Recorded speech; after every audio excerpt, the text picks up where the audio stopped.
네, 며칠 겨울비가 내리더니 하루 사이에 날씨가 급변했습니다.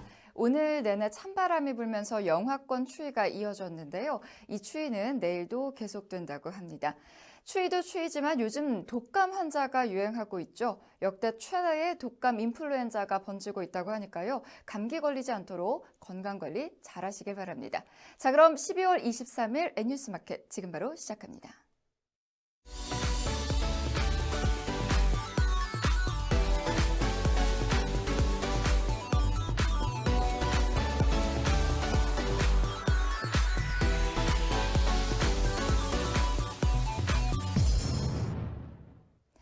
첫 소식입니다. 새누리당이 당내 상황을 수습할 비상대책위원장으로 임명진 목사를 선임했습니다.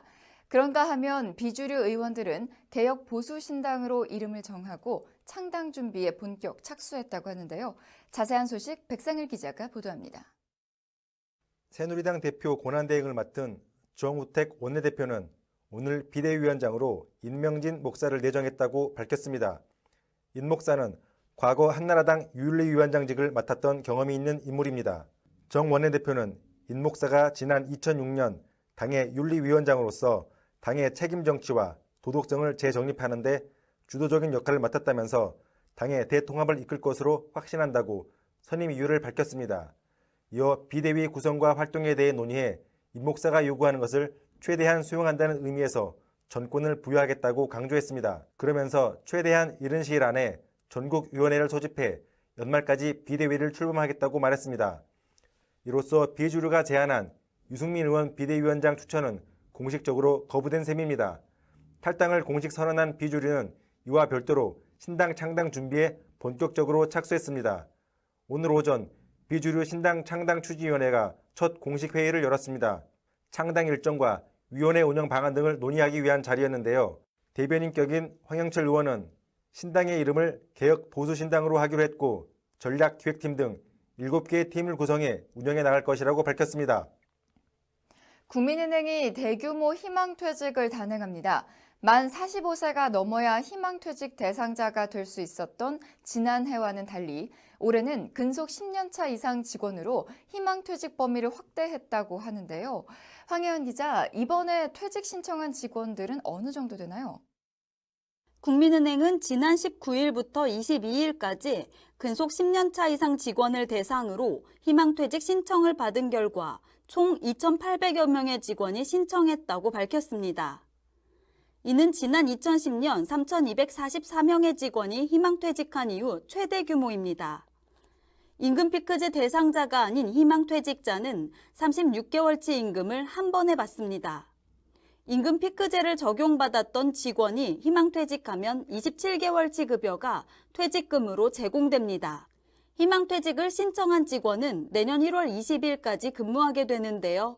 국민은행은 이들을 대상으로 심사를 거쳐 최종 인원을 확정할 예정입니다. 신청자 대부분의 퇴직이 받아들여지면 국민은행의 직원은 약 2만 명에서 17,000여 명으로 대폭 줄어듭니다.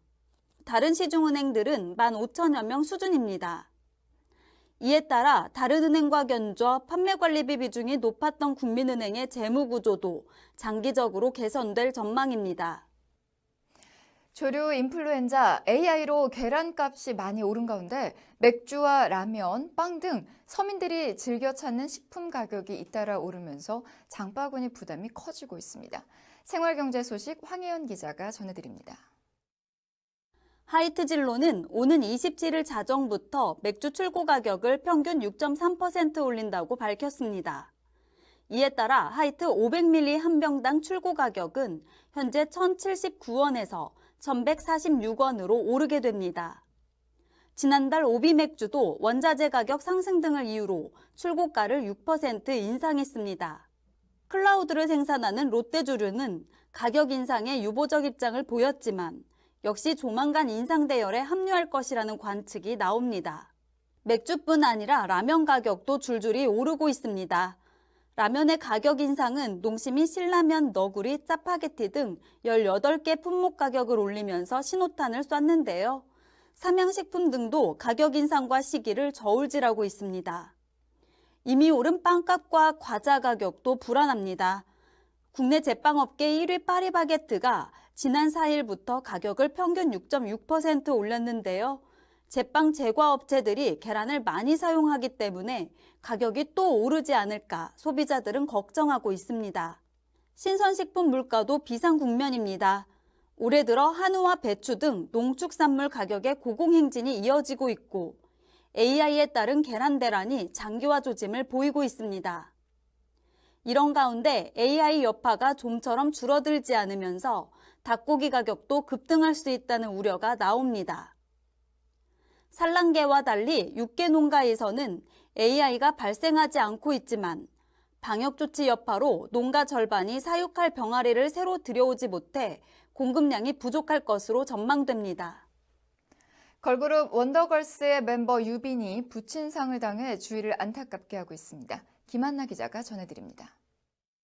유빈의 소속사 JYP 엔터테인먼트 관계자는 오늘 유빈의 부친이 어제 오후 향년 58세로 별세했다고 전했습니다. 유빈의 부친은 지병을 앓고 있었으며 오랜 기간 투병을 해온 것으로 알려졌습니다. 고인의 빈소는 삼성 서울병원 장례식장 사무실에 마련됐으며 발인은 25일 오전 7시입니다.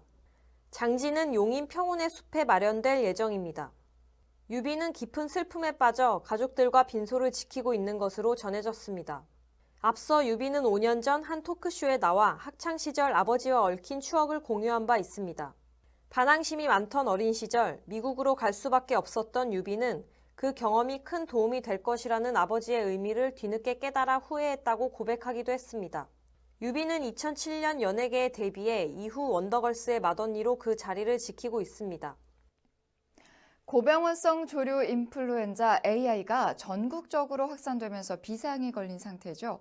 그런데 AI 확진 발생 농장 대부분이 그동안 검증 안 된 엉터리 소독제를 사용한 것으로 드러났습니다.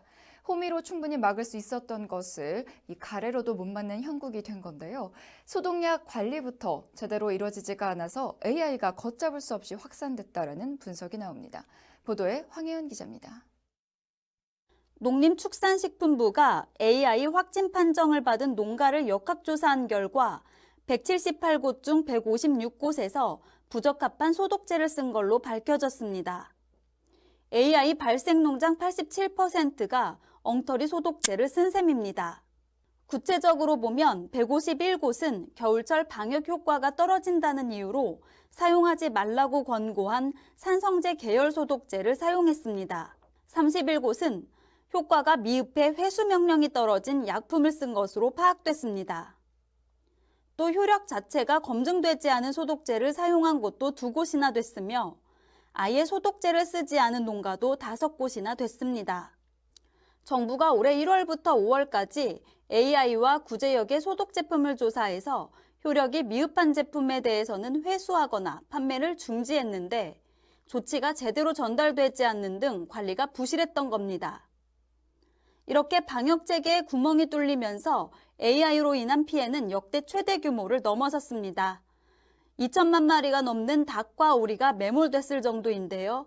전문가들은 농가에 대한 충분한 정보 제공과 소독제 관리 강화 등 방역 당국의 즉각적 조치